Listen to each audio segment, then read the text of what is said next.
जय हिंद दोस्तों, आप सभी का स्वागत है आपके अपने एबीसी कोचिंग यूट्यूब चैनल में। आप लोग कैसे हैं? आशा है कि स्वस्थ और मस्त होंगे। इस वीडियो में class 10th subject social science यानी सामाजिक विज्ञान की most important VBI objective question देखेंगे, जो कि आपकी बोर्ड परीक्षा के लिए काफ़ी इंपॉर्टेंट है।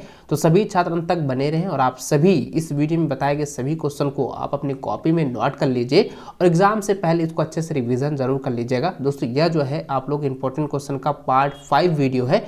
पार्ट 4 तक मैंने जो है आप लोगों को 160 प्रश्न बताए थे। इससे जो है आगे प्रश्न इस वीडियो में आपको बताने वाला हूं। तो सभी छात्र अंत तक बने रहिएगा और आप सभी से रिक्वेस्ट है, चैनल पर पहली बार आए हैं तो चैनल को सब्सक्राइब करने के साथ जो है बेल आइकन को प्रेस जरूर कर लें और वीडियो को लाइक अपने सभी दोस्तों के साथ भी शेयर जरूर करते जाएंगे दोस्तों, ताकि आपके सभी दोस्त जो है इस वीडियो में बताए गए सभी क्वेश्चन को देख कर सभी क्वेश्चन को रिविजन करके जो है आप अपनी बोर्ड परीक्षा में जो है वो भी अच्छा नंबर अर्जित कर सके। ठीक है, तो चलिए दोस्तों क्वेश्चन की ओर चलते हैं। तो देखिए 161 नंबर क्वेश्चन दिया गया है कि जर्मनी के एकीकरण में प्रमुख भूमिका निभाने वाले बिस्मार्क कहां के चांसलर थे? तो आपको याद रखना है, इसका आंसर हो जाएगा प्रसा। ठीक है, याद रखेंगे प्रसा का ही ये चांसलर थे। ठीक है, अगला सवाल 162 नंबर है कि सरदार वल्लभ भाई पटेल ने किस किसान आंदोलन का नेतृत्व किया था?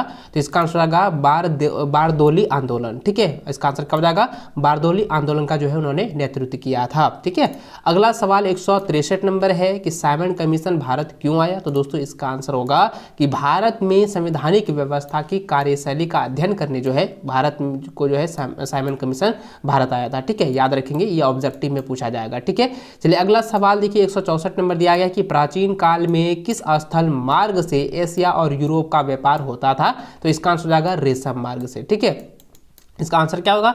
रेशम मार्ग हो जाएगा। अगला सवाल है कि गाड़ियों के उत्पादन के लिए असेंबली लाइन का प्रयोग अमेरिका में सबसे पहले किसने किया था? तो दोस्तों इसका आंसर हो जाएगा हेनरी फोर्ड ने जो है किया था। ठीक है, हेनरी फोर्ड ने। अगला सवाल 166 नंबर है कि डॉन ऑफ द सेंचुरी, ठीक है, डॉन ऑफ द सेंचुरी नामक चित्र में किसका महिमा मंडन है? किसका महिमा मंडन जो है वहाँ पे चित्रित किया गया है? तो इसका आंसर दोस्तों हो जाएगा औद्योगिकरण का जो है महिमा मंडल है। ठीक है, तो यहाँ पे देखिए दोस्तों, यहाँ पे क्या हो जाएगा 166 नंबर का क्या हो जाएगा? औद्योगिकीकरण हो जाएगा इसका आंसर। ठीक है, अगला सवाल 167 नंबर है कि स्पिनिंग जेनी मशीन ने किस प्रक्रिया में वृद्धि की है? तो इसका आंसर जाएगा कताई की प्रक्रिया में जो है वृद्धि की है। ठीक है, अगला सवाल है कि भारत में पहला प्रिंटिंग प्रेस किनके द्वारा जो है लाया गया था? तो इसका आंसर जाएगा पुर्तगालियों के द्वारा जो है लाया गया था। इसको आप लोग रट लीजिए, कई बार एग्जाम में पूछे जा चुके हैं, इस बार भी आने के चांसेस है। अगला सवाल है कि गैली क्या है? तो गैली क्या होता है दोस्तों? गैली जो है वो धातुएं फ्रेम होते हैं। ठीक है, धातुई यानी कि धातुई फ्रेम होता है गैली, इसको आप लोग जो है याद कर लीजिए।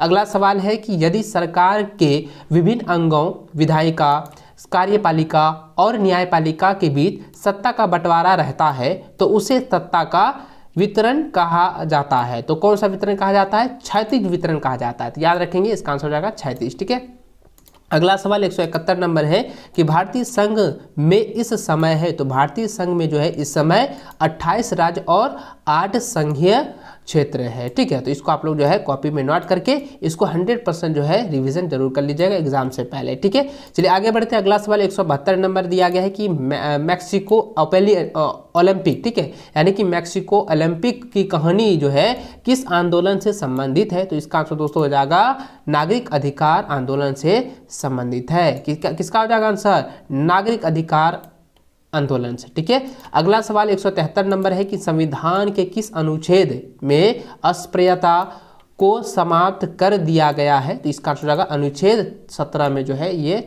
समाप्त कर दिया गया है। ठीक है, अगला सवाल 174 नंबर है कि बामसेफ, ठीक है, बामसेफ किसका गठन है? तो बामसेफ जो है दोस्तों यह, इसका आंसर क्या हो जाएगा? सरकारी कर्मचारी का यह गठन है। ठीक है, अगला सवाल है 175 नंबर कि भारत में राजनीतिक दलों को मान्यता कौन देता है? तो दोस्तों इसका आंसर होगा चुनाव आयोग। ठीक है, यानी चुनाव आयोग ही जो है राजनीतिक दलों को जो है मान्यता देता है। अगला सवाल 176 नंबर दिया गया कि लोकतांत्रिक सरकार होती है, लोकतांत्रिक सरकार क्या होती है? यह मैंने आपको सब्जेक्टिव में पहले ही बता दिया है, ऑब्जेक्टिव में आपका दिया रहेगा तो आपको जो है पॉइंट बाय पॉइंट, ये आपको यानी कि आपको जो है 4 ऑप्शन दिए जाएंगे, जो आपका रहेगा उसको आपको टिक लगा देंगे। तो आंसर आपको याद रखना है कि दोस्तों लोकतांत्रिक जो सरकार होती है वो उत्तरदायी होती है, जिम्मेदार होता है और वैध सरकार होते हैं। तो आपको जो है ये 3 पॉइंट आपको याद रखना है, ठीक है। अगला सवाल 170 नंबर दिया है कि लोगों को राजनीतिक सुधार लागू करने में और सशक्त बनाने वाला अधिनियम श्रेष्ठतम है। तो इसका आंसर क्या हो जाएगा? सूचना का अधिकार जो है पूरी तरह से श्रेष्ठतम है, ठीक है। इसको आप लोग याद रखें, इसको अच्छे से कॉपी में नोट करिए और एग्जाम से पहले ना एक बार इसको रिवीजन कर लीजिएगा। प्रश्न संख्या 1 से लेकर 2 तक जो बताने वाला हूँ पूरा का पूरा आप लोग अच्छे से रिवीजन कर लीजिएगा। सभी वीडियो एक बार जो है पार्ट वाइज जो आप लोग देख लीजिएगा। 100% श्योर हो जाइएगा आपका 100% जो है मार्क्स जो है 40 में 40 आप लोगों का आ जाएगा ऑब्जेक्टिव में, ठीक है। चलिए 178 नंबर सवाल यहाँ देखिए दिया गया है कि किस राजनीतिक संस्था में महिलाओं के लिए सीटें आरक्षित है। तो दोस्तों इसका आंसर हो जाएगा पंचायती राज में जो है ये महिलाओं के लिए सीटें जो है आरक्षित रहती है, ठीक है। अगला सवाल है 179 नंबर दिया गया है कि नर्मदा बचाओ आंदोलन का नेतृत्व किसने किया था। तो इसका आंसर होगा मेघा पाटेकर ने किया था, ठीक है। ये आप जो है मॉडल पेपर में भी आप लोगों ने पढ़ा होगा, इसको आप लोग अच्छे से रिवीजन कर लेंगे। अगला सवाल 180 नंबर दिया है कि समाप्यता के आधार पर संसाधन कितने प्रकार के होते हैं। तो संसाधन जो है 2 प्रकार के होते हैं, ठीक है। ये तो बहुत बार आप लोगों ने पढ़ा होगा, तो इसका आंसर क्या हो जाएगा? 2 प्रकार के होते हैं। अगला सवाल दिया है 181 नंबर कि किस राज्य में काली मृदा मुख्य रूप से नहीं पाई जाती है। दोस्तों राजस्थान में जो है काली मृदा नहीं पाई जाती है, इसको आप लोग अच्छे से याद रखेंगे। अगला सवाल 182 नंबर है कि भारत में जैव विविधता को कम करने वाला कारक कौन है। तो इसका आंसर दोस्तों वन्य जीव के आवाज का विनाश यानी आवास हो जाएगा, ठीक है। यानी कि वन्य जीव के आवास का विनाश, वन्य जीवन या वन्य जीव को मारना या शिकार करना, पर्यावरण प्रदूषण या दावानल का उपयोग करना, ये सभी जो है जैव विविधता को कम करने वाला कारक है। तो इसको जो है तीनों को आप लोग याद रखिएगा। अगर जो ऑप्शन में रहेगा ना तो आप उसको टिक लगा लीजिएगा, ठीक है। चलिए अगला सवाल देखिए 183 नंबर दिया गया कि बहुत देशी, यानी कि यहाँ पे बहुत देशी नहीं होगा, बहुत देशी होगा, ठीक है। थोड़ा टाइपिंग मिस्टेक है, याद रखना है। बहुद्देशीय परियोजना का कौन सा लाभ है। तो इसका जो है 3 लाभ होता है, बाढ़ का नियंत्रण, सिंचाई की सुविधा, जल विद्युत उत्पादन, ये सभी जो है बहुद्देशीय परियोजनाओं के लाभ हैं, ठीक है। इसको आप लोग जो है तीनों को आप लोग याद रखेंगे।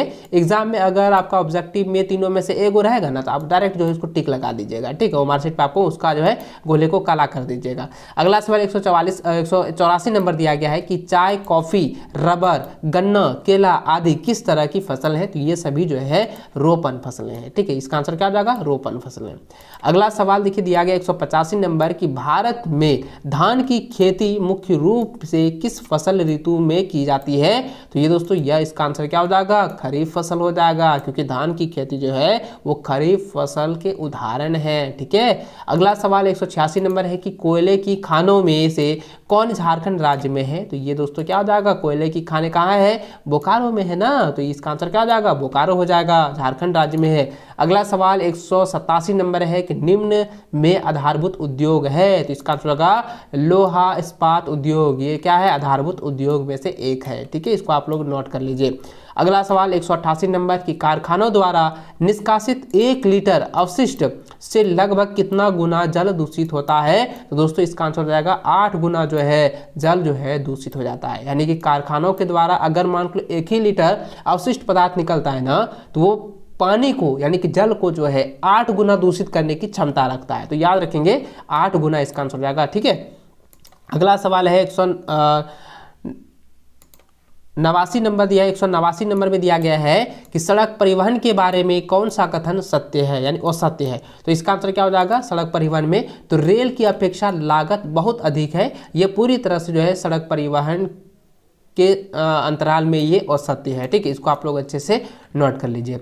अगला सवाल 190 नंबर दिया है कि मानव विकास रिपोर्ट देशों की तुलना किस आधार पर करती है। तो दोस्तों इसका आंसर आएगा स्वास्थ्य, शिक्षा, प्रति व्यक्ति आय के आधार पर करती है, इसको नोट कर लीजिए। अगला सवाल 191 नंबर है कि कौन भावी पीढ़ी, यहाँ पे देखिए भावी पीढ़ी के कल्याण को परिभाषित करता है, ठीक है। तो यहाँ पे क्या हो जाएगा? धारणीय विकास हो जाएगा इसका आंसर, ठीक है। अगला सवाल 192 नंबर है कि सलमा एक सरकारी अस्पताल में नर्स का कार्य करती है। सलमान किसी यानी कि यहाँ सलमा किस क्षेत्र की गतिविधियों में संलग्न है या संलग्न है। तो ये दोस्तों ये क्या है, आपको मैंने बताया था कि अगर कोई भी कार्य अगर वो जो है सेवा का क्षेत्र में हो तो तृतीय क्षेत्र में आता है। तृतीय क्या होता है, वो संगठित क्षेत्र के रूप में आता है। तो क्या हो जाएगा दोस्तों, इसका आंसर हो जाएगा संगठित में। ठीक है, तो ये इसको आप लोग टिक लगा दीजिएगा, आपका राइट आंसर हो जाएगा। अगला सवाल 193 नंबर दिया गया कि सेवा क्षेत्र में किस क्षेत्र की गतिविधियां शामिल है। तो सेवा क्षेत्र में क्या होता है कि परिवहन, संचार और बैंकिंग, ये सभी जो है सेवा क्षेत्र यानी कि तृतीय क्षेत्र में आते हैं। तो ये सभी सेवा क्षेत्र के गतिविधियां हैं। ठीक है, इसको आप लोग कॉपी में नोट कर लीजिए और एग्जाम से पहले रिवीजन जरूर कर लीजिएगा।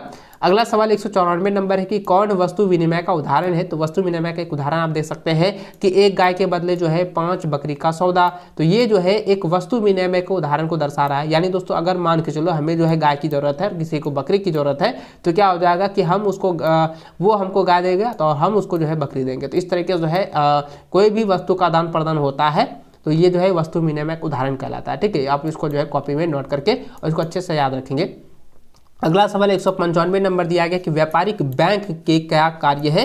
तो इसका आंसर हो जाएगा साख निर्माण, ऋण देना और जमा स्वीकार करना। ये सभी जो है व्यापारिक बैंक के कार्य होते हैं। ठीक, इसको आप लोग तीनों को याद कर लीजिएगा। ऑब्जेक्टिव में जो आपका ऑप्शन में रहेगा तो उसको आप टिक लगा दीजिएगा। अगला सवाल 196 नंबर है। 196 नंबर देखिए दिया गया है कि दो राष्ट्रीय कंपनियां का देशों के उत्पादन पर नियंत्रण होता है। तो इसका आंसर हो जाएगा एक से अधिक जो है उत्पादन होता है। ठीक है, एक से अधिक देशों में उत्पादन पर नियंत्रण होता है। बहुराष्ट्रीय कंपनियां क्या होता है मैंने आपको बताया था और सब्जेक्टिव में भी आप लोग याद रखेंगे क्योंकि बहुराष्ट्रीय कंपनियों से रिलेटेड आपके एग्जाम में क्वेश्चन दिए जाएंगे। ठीक है, अगला सवाल 197 नंबर दिया गया कि फोर्ड मोटर किस देश की कंपनियां हैं। तो ये जो है अमेरिका देश की कंपनियां हैं। ठीक है, इसका आंसर क्या हो जाएगा अमेरिका।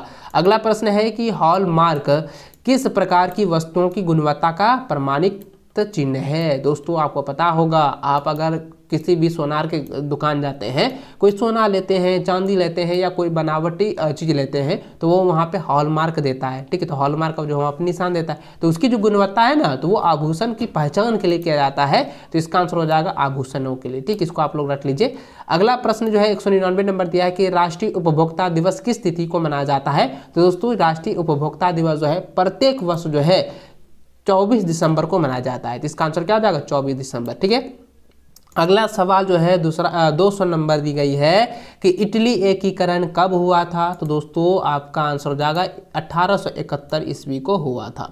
दोस्तों इस वीडियो में जो है मैंने आपको जो 200 क्वेश्चन बताए हैं, मैंने जो है पार्ट वाइज आप लोगों को वीडियो बना के दिया है। अगर दोस्तों आप 1 से लेकर 200 प्रश्न तक जो है आप अच्छे से रिवीजन कर लेते हैं, अच्छे से उनको याद कर लेते हैं तो आप 100% श्योर हो जाइए कि इसी में से जो है 40 प्रश्न जो है आपकी बोर्ड की परीक्षा में पूछे जाएंगे। साथ ही दोस्तों आप लोगों का जो मॉडल पेपर जैक बोर्ड की तरफ से जारी किया गया है उसको भी आप लोग अच्छे से रिवीजन जरूर कर लीजिएगा। ठीक है, चलिए दोस्तों इस वीडियो में बस इतना ही। वीडियो अच्छी लगे तो वीडियो को लाइक अपने सभी दोस्तों के साथ शेयर करें। चैनल पर पहली बार आए चैनल को सब्सक्राइब करने के साथ बेल आइकन को प्रेस जरूर कर लीजिएगा। मिलते हैं नेक्स्ट में, तब तक जय हिंद, वंदे मातरम।